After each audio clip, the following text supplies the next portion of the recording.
আসসালামু আলাইকুম, আমি doctor Hasan, associate professor, department of business administration, university of scholars.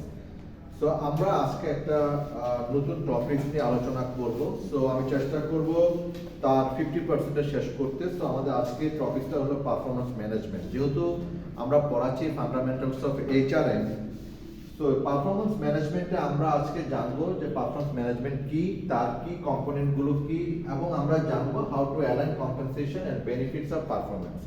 So আমার মনে হচ্ছে যে আমরা তার ডেফিনিশনটা আজকে জেনে যাব, এবং প্লাস পাশাপাশি তার কি কম্পোনেন্টগুলো, এই দুটো জিনিস বলে দেন আমরা আমাদের আজকে লেকচারটা শেষ করব, এবং আগামী ক্লাসে আমরা how to align compensation and benefits with performance সেই জিনিসগুলো আমরা একটা ডিটেল জানবো। তো আসলে আমরা একটু জেনে নিই যে পারফরমেন্স ম্যানেজমেন্ট বলতে কি। আমরা এতদিন আমরা যা শিখেছি যে অর্গানাইজেশনাল যে ভ্যালুয়েবল অ্যাসেট সেটা হলো আমাদের ওয়ার্কফোর্স। তার মানে এমপ্লয়ি যখন কাজ করে এবং তখন তার ডে টু ডে টাস্কটা যখন কমপ্লিট করে, সেটা অর্গানাইজেশনের প্রোডাক্টিভিটি বাড়ার জন্য, যেন অর্গানাইজেশন তার গোলটা অ্যাচিভ করতে পারে। সো আমরা এখানে বলতে পারি যে performance management is a systematic approach to managing and enhancing the performance of employees in alignment with the overall goals and strategies of an organization. তার মানে এই যে আমাদের যে ওয়ার্কফোর্সটা অর্গানাইজেশনে যারা কাজ করে, মানে পারফরমেন্স অফ এমপ্লয়িজ, তাদের যে ডে টু যে টাস্কটা যে কাজ করে, এটা কাদের সাথে অ্যাড হয়? Alignment with the overall goals and strategies of an organisation. তার মানে যারা কাজ করতেছে তাদের কাজের যে পারফরমেন্সটা সেটা আসলে অর্গানাইজেশন প্রোডাক্টিভিটি বাড়ায়, যেন অর্গানাইজেশন তার গোলটা অ্যাচিভ করতে পারে। সেক্ষেত্রে আমরা আর একটু বলতে পারি যে বেসিক্যালি যে পারফরমেন্স ম্যানেজমেন্টটা আসলে it's a process of effectively planning, monitoring, developing and evaluating the performance of individuals, teams and organization to ensure that goals and objectives are achieved. তার মানে হলো যে এই যে অর্গানাইজেশনে যে কাজগুলো হয় এবং কাজগুলোর জন্য যে হিউম্যান রিসোর্স পার্সোনাল সেই যে কাজগুলো করে, অর্গানাইজেশনের ভিতরে প্ল্যান করে, মনিটর করে, ডেভেলপ করে, ইভালুয়েট করে, কাদেরকে ইভালুয়েট করে? অর্গানাইজেশন ওইতে তার ইভালুয়েট করে তার পারফরমেন্সটা কেমন চলতেছে, এমপ্লয়ীদের পাশাপাশি ইভালুয়েট করে যে এখন বর্তমানে তার যতটুকু জনবল, সে যদি আরো কিছু জনবল ক্রিয়েট করে তাহলে তার অর্গানাইজেশন আরো বড় হবে কিনা, তার প্রোডাক্টিভিটি বাড়বে কিনা, সেই জিনিসগুলো সে ইভালুয়েট করে। সো আমরা কি জানলাম যে ডেফিনেশন অফ পারফরমেন্স ম্যানেজমেন্ট সেটা কি? It's a systematic approach to managing and enhancing the performance of employees in alignment with the overall goals and strategies of an organisation. তার মানে যারা অর্গানাইজেশনে কাজ করে তাদের পারফরমেন্সটাকে এনহ্যান্স করার জন্য অর্গানাইজেশনের পক্ষ থেকে তাদেরকে সেভাবে তৈরি করে দেয় বিভিন্ন উপায়ে, যেমন তাদের ট্রেন করে, তাদেরকে ডেভেলপ করে, অর্গানাইজেশন বড় হওয়ার জন্য এমন কিছু দিক নির্দেশনা দেয় সেই অর্গানাইজেশন এমপ্লয়ীদের উপরে, যেটা অর্গানাইজেশন তার গোলটাকে সে অ্যাচিভ করতে পারে। এখন আমরা জানবো হলো তার কি components of performance management. So এখানে কি কম্পোনেন্টস বলতে আমি অনেক কিছু উল্লেখ করেছি। তাদের মধ্যে হলো গোল setting, monitoring and measurement, feedback and communication, performance appraisal, development and training, recognition, rewards, and last not the least হলো performance improvement plan. এখন যদি আমরা জানতে চাই যে গোল সেটিংটা কি, প্রত্যেকটা অর্গানাইজেশনের একটা অবজেক্টিভ থাকে, এবং যারা ইন্ডিভিজুয়াল পারসন, যারা বেসিক্যালি যারা জব খুঁজতেছেন, তাদেরও কিন্তু একটা অবজেক্টিভ থাকে যে সে কোন ডিসিপ্লিনে সে কাজ করবে এবং কোন অর্গানাইজেশনে কাজ করতে চায়, এবং কেমন ধরনের রেমুনারেশন সে পেলে সে সাস্টেন করতে পারবে ওই অর্গানাইজেশন, তার একটা অবজেক্টিভ থাকে। এখন এই গোলগুলো should be measurable, achievable and align with the organisation's overall objective. তার মানে যিনি কাজ করতে যাবেন আর অর্গানাইজেশনের অবজেক্টিভ এবং তার অবজেক্টিভ যদি ম্যাচ করে, তখন কিন্তু ওই লোকটাও ওখানে কাজ করতে পারে এবং অর্গানাইজেশন তাকে নিয়েও কিন্তু শুধু প্রসারে চিন্তা করতে পারে। এমন না যে যে লোকটা কাজ করতে যাচ্ছে 6 মাস পরে সে চাকরি ছেড়ে দিবে, এমন না যে যে অর্গানাইজেশন কাজ করতে যাচ্ছে যে 1 বছর পরে ওই অর্গানাইজেশন আর এক্সিস্ট করবে না। তার মানে এমন অর্গানাইজেশনে কাজ করতে হবে যেখানে 1 বছর পরে সেখানে যেন প্রমোশনাল একটা অ্যাক্টিভিটিস থাকে, সেজন্য ইন্টেনসিভ পায়, সেজন্য বোনাস পায়, আদার্স বেনিফিট গুলো পায়, বিভিন্ন ধরনের কম্পেনসেশন পায়, এবং তার জন্য প্রমোশন হয়। হ্যাঁ, আচ্ছা। Monitoring and measurement.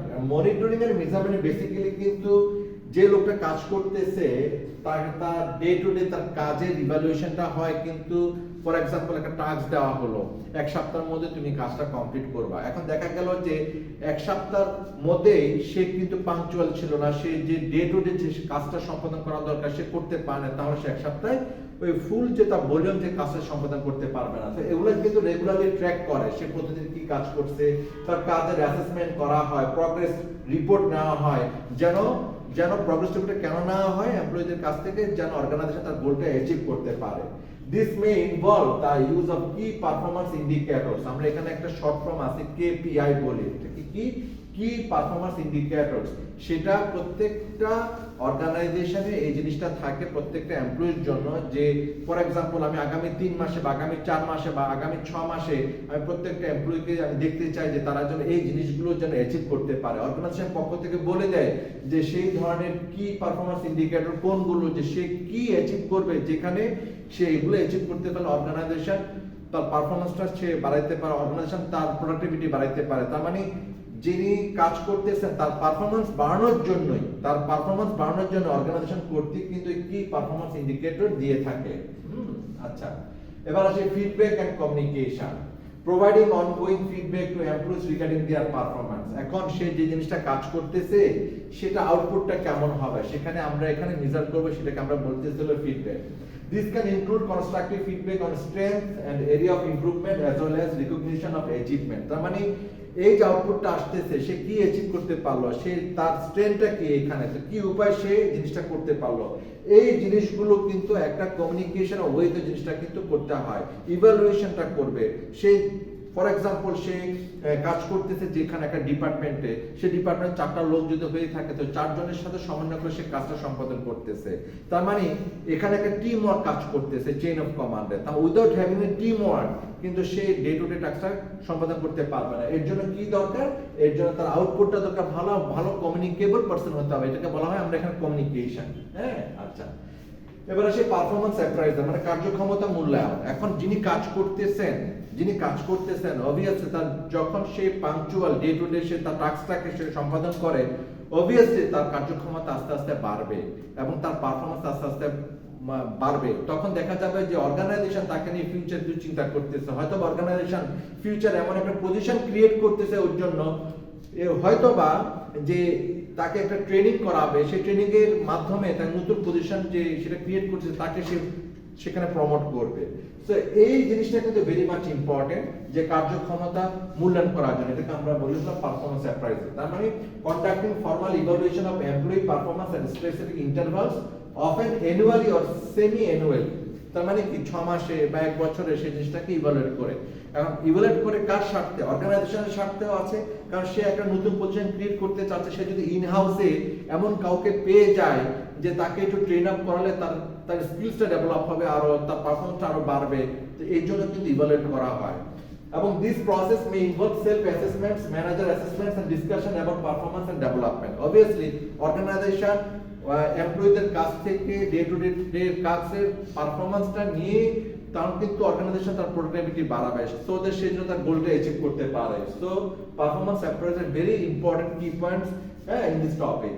আচ্ছা, এবার আসি হলো ডেভেলপমেন্ট এন্ড ট্রেনিং। একটু আগে যেটা বলেছিলাম যে একটা এমপ্লয়ি তার কার্যক্ষমতা মূল্যায়ন করতে গেলে যখন দেখি যে এখানে তার কিছু ইনকনসিস্টেন্সি পাওয়া গেছে, সে এখানে একটু দুর্বল, তার উইকনেস পাওয়া গেছে, তো সেখানে যদি আমরা তাকে ট্রেনিং করাই সে তার পারফরম্যান্সটা আরো বেটার করতে পারবে। সো ডেভেলপমেন্ট ট্রেনিংটা ভেরি মাচ ইম্পর্টেন্ট একটা অর্গানাইজেশনের জন্য, কাদের উপর বর্তায়, যারা ওই অর্গানাইজেশনে কাজ করতেছে।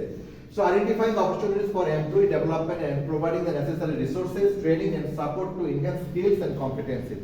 Obviously, যারা ট্রেনিং নিবেন তাদের কম্পিটেন্সি বাড়বে, এটাই স্বাভাবিক, তাদের স্কিল বাড়বে, এটাই স্বাভাবিক, এবং অর্গানাইজেশনের স্বার্থে সে যে জিনিসটা করবে সেখানে লং টার্ম নিয়ে ওখানে থাকার চিন্তা ভাবনা করবে। রিকগনিশন এন্ড রিওয়ার্ডস, অবভিয়াসলি সবাই চায় যে কমপ্লিমেন্ট পেতে, সবাই চায় যে কাজের মূল্যায়ন যেন আমি পাই। আমাকে যদি দেওয়া হয় যে 1 বছর এই কাজটা করানোর জন্য, আমি 1 বছর পরে এই ডাইমেনশন থেকে একটা নিউ ডাইমেনশন নিয়ে গেলাম, সেখানে কোম্পানি অনেক বেনিফিট হলো, কোম্পানি তখন তাকে কি করবে, তাকে কম্পেনসেট করবে, তাকে রিওয়ার্ড দিবে, তাকে রিকগনাইজেশন দিবে, তাকে ভালো জায়গায় তাকে প্রমোট করবে। So acknowledging and rewarding employees for their contributions and achievements, this can include financial incentives, promotions and non-monetary recognition. তার মানে কি কোন অর্গানাইজেশন তাকে এই রিওয়ার্ডের জন্য তাকে বোনাস দেয়, তাকে প্রমোশন দেয়, তাকে একটা পজিশন এমন একটা ক্রিয়েট করে দেয় সেই জন্য ওই অর্গানাইজেশনে আরো জোরালো ভাবে সে কাজ করতে পারে, ওনারশিপ নিয়ে সেই জন্য সামনে আগাতে পারে। So last not the least, এটা হলো performance improvement plan. So performance improvement প্ল্যানটা হলো addressing underperformance through collaborative efforts to identify the roots causes, establish improvement plans and providing necessary support and resources for employees to meet performance expectations.